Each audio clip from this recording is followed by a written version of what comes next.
Take a seat. How are you doing, mate? Good. Yeah? How's your morning been? Nice, very nice. Yeah? Did you have your ravioli for breakfast? Yeah. Yes? Nice. They were really delicious.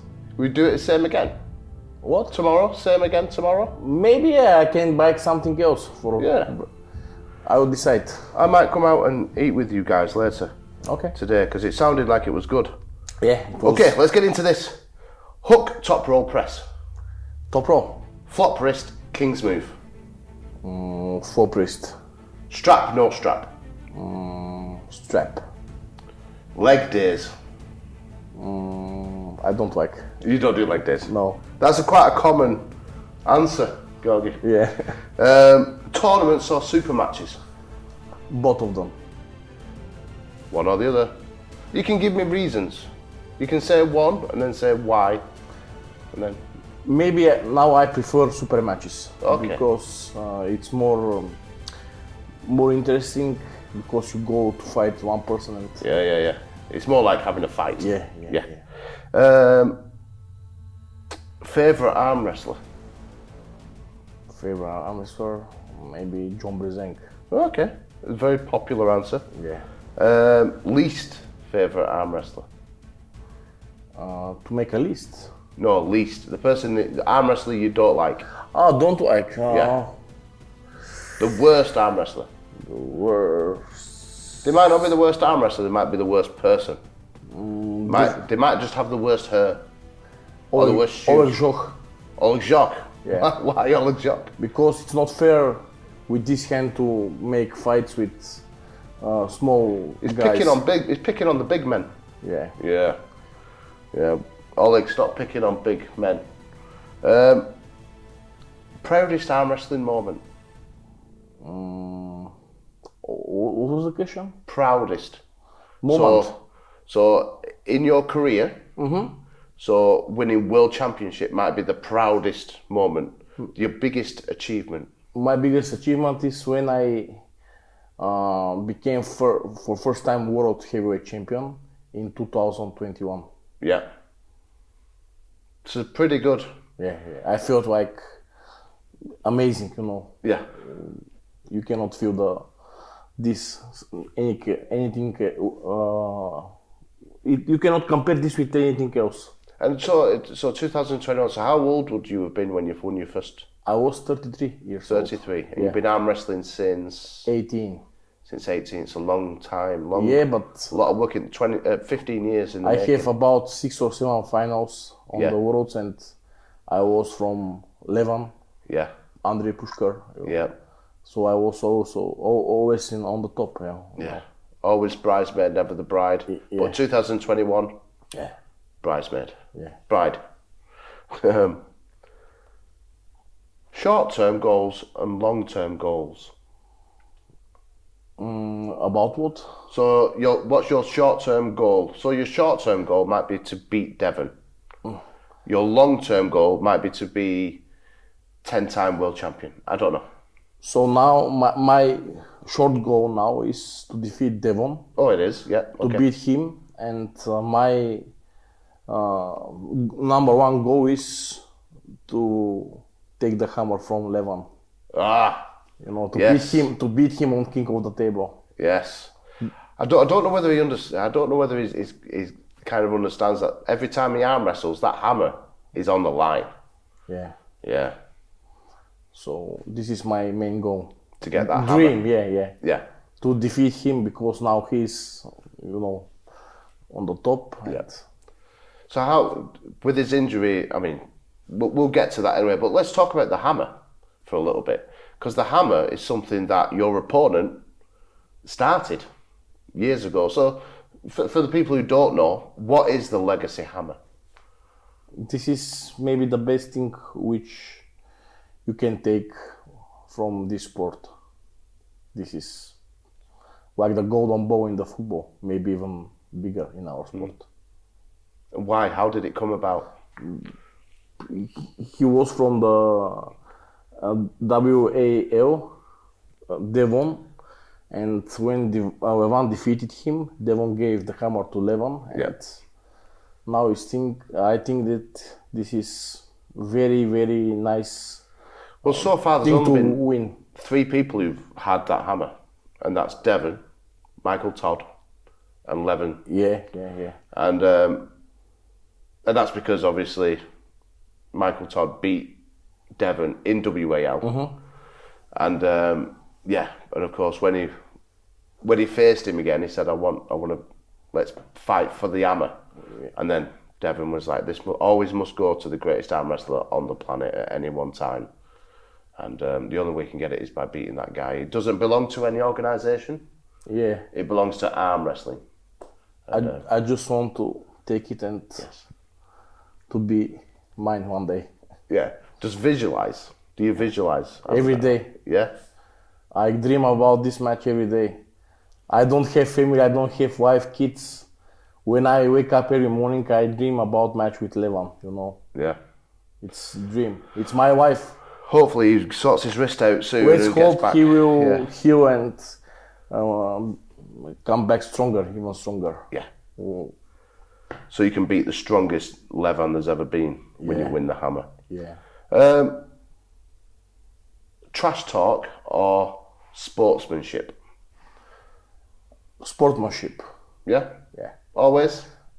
Yeah, I don't like trash talk, but sometimes we have to do a little trash talk. But I think sportsmanship is better. When you go to the table, are you testing yourself or are you fighting your opponent?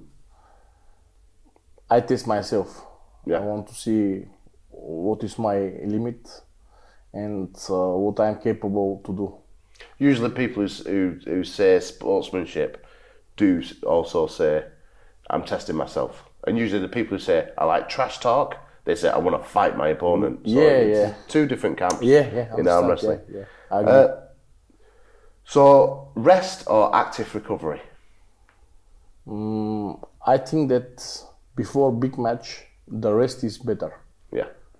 It's better than the active recovery. But what about after an injury? A little injury or recovery? Oh, after an injury, you have to heal yourself with small weights in the gym. Yeah. Specific training, because the blood goes into the injured place and heal the injury. Flush out the old blood. Yeah. It's better. Yeah, I think. I agree. I think everybody. I might even stop asking that question because everybody says the same thing. Active recovery. Obviously, rest is mainly for just prep. Yeah. Preparing for a fight. Yeah. Strength, speed, technique, stamina. Which is most important? Rate them. Strength. Top. Yes, I think that strength can defeat everything. Yeah. And after that is stamina. Stamina before technique? Yes, before. Yeah, okay. I think so. For super matches, yeah. Yeah. Because if you are the most technique person in the world, but if you don't have the enough strength or stamina, you cannot defeat, True. But if you have enough strength, do you need stamina? Yeah, but it's very interesting. But if you have enough technique, you can maybe make it so your opponent gets tired, you don't get tired. Yeah. And then you might not need stamina. And it's a tricky question. Yes, very tricky question. But you think that strength is above all, on the top. Top. Then the stamina still. Stamina, yeah. Then technique or... Technique, yeah. And then... That's the speed. Speed, last. Yeah. Okay. Rate yourself. Out of 10, your strength, your speed, your stamina, your technique. So for heavyweight, I have maybe one of the best stamina. Very big endurance, so I rate it 10. Mm-hmm. Strength is maybe 9. Technique, I think that I'm a good puller technique, maybe 9. Mm-hmm. And speed, something in the middle, 5. I don't like to be fast. I usually don't like fast games. Yeah. I want slowly. Have you heard though that Devon on the left, fastest man in the world? On his left. Maybe fastest man on the world, faster than Usain Bolt. Lightning. He says, that's what Devon says. Yeah. I know one more guy who is very fast. You know Talgat Aktayev, Oh, yeah. Kazakhstan. That's an actual very fast guy. He's very fast. Yeah. Lightning fast. Yeah. So let's get into yourself. When did you discover arm wrestling? Why arm wrestling? Well, 2006, one world champion from Bulgaria, Stoyan Goemanov, came to work in my city. I was naturally strong guy. All my friends told me go and try. So I went to one training with him, and So was you at this? How old was you at this point? I was not training. 18. 18 years old. I had never trained anything in my life. Nothing. Okay. Yeah. I went to a training and he grabbed my hand and told me, if you train, you will be one day very strong. Yeah. I started training with him, and with only 3 weeks training, I became national champion of Bulgaria for juniors, heavyweight class. I had final with Krasimir Kostadinov, I beat him. And also I competed in men 110 kilograms class, because when I was junior I was 105 kilograms. Yeah. And I also won on left hand national championship for men 110 kilogram class. Wow. On my first competition. 3 weeks arm wrestling. Yeah. Never trained before. Never. Just eating, drinking, you know. Yeah, teenager. Being a teenager. Yeah. Yeah, having a good time, enjoying your life. Yeah, yeah. And then you discovered arm wrestling, and now. And terrible after life. that, you think in a different way, you know. Yeah. In 3 months, I took place in European Championship in Budapest, Hungary. I became second in Europe, heavyweight class juniors. So all this success early on, was this a real driving thing for you? Was this because at 18 you've probably never really been good at anything really, and then all of a sudden you found this thing that you're like really, really good at? I think that I changed my life with this sport, because if I didn't meet Stoyan and start training arm wrestling, I think that maybe now I will be nobody. Just ordinary guy drinking beer, alcohol, going to work, doing nothing important. Working for the weekend, make some money, spend the money, make some money, like, spend the money. like the ordinary people. I don't say that this is bad, but if you have trap. talent for something, you have to develop it, because it's not good to waste your life for nothing if you are capable to do big things. What advice would you have for anybody out there who may have stumbled across this interview? Maybe they've not done arm wrestling. How should they start? For the sport? For somebody who's interested in arm wrestling. Maybe it's somebody who thinks, well, I think I've never arm wrestled, but I think I'm strong. What should they do? You have to go and check your strength, maybe on amateur competition, maybe on a practice somewhere in big club with a lot of arm wrestling athletes who are advanced in the sport. And I think that it's very good experience. It's very good feeling to defeat somebody's hand. Yeah, but Georgi, I think you've had a very unique experience. I think most people, this is what I think most people do. Most people go, oh, arm wrestling's a sport. I'm strong. I'm good at arm wrestling. I beat all my friends. Then they go to a club and an 85 kilo guy goes, whack. And they go, oh no. Oh, and then a lot of people don't understand that to be big, that doesn't mean that you are also always strong. Yeah. And arm wrestling is very specific power, you know, very specific. But you did it in 3 weeks, national champion. I was big, strong boy, you know.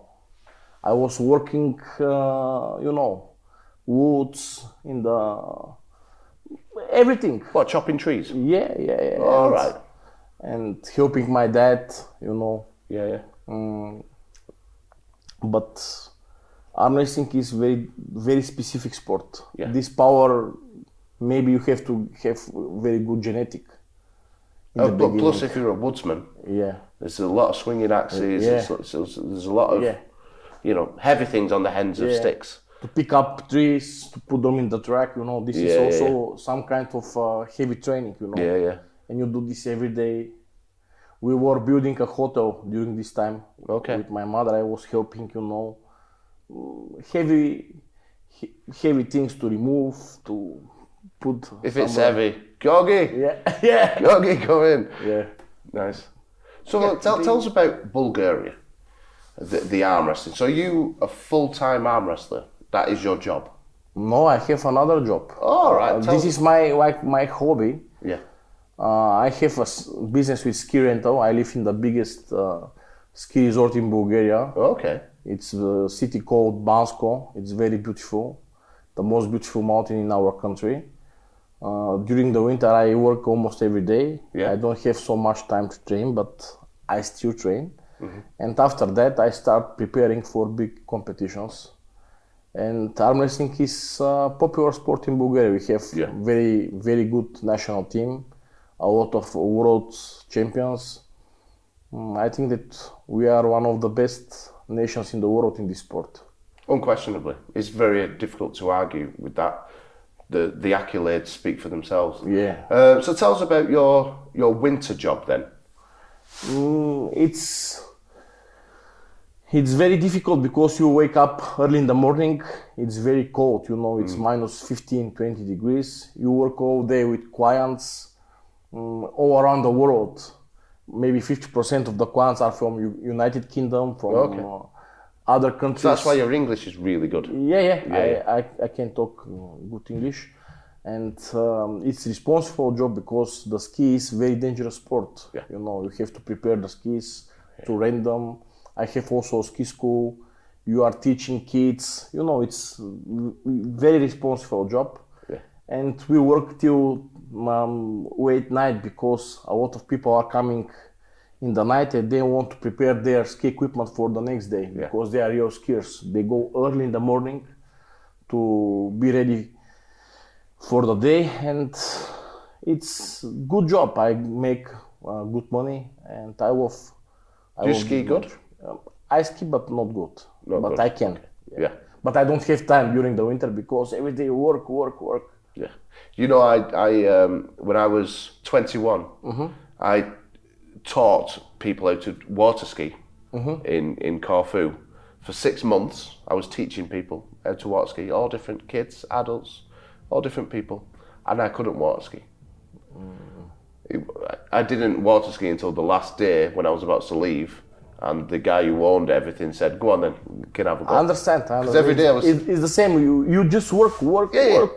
Clients, work. No, but I couldn't water ski. I'd never water skied in my life. When we went there, there was another water ski instructor, and every day I see him teaching people. So I learned how to teach people, but not how to water ski. So then he had to go. He had some family emergency. He had to go back to Wales, and then there was like, "Oh no, we haven't got a teacher." I was like, "Well, I'll give it a go." So then for the rest of the year, I was teaching the water ski. Oh, nice. Couldn't water ski. Nice. Didn't do it. But yeah, I know what you mean. It's hard to find the time to ski. In my case, it's different scenario because our teachers must have a special license. Right. Yeah, to make this in the mountain because it's very responsible, and before going out you have to go in a special place to teach, to tell you the rules, to take this license. And because the condition of the hill, it means a lot. Is it fresh snow? Is it, is everything. The way of teaching for kids, for beginners, for very advanced skiers, it's interesting job and responsible. Well, Georgi, thank you very much. Best of luck. Thank you. See you soon.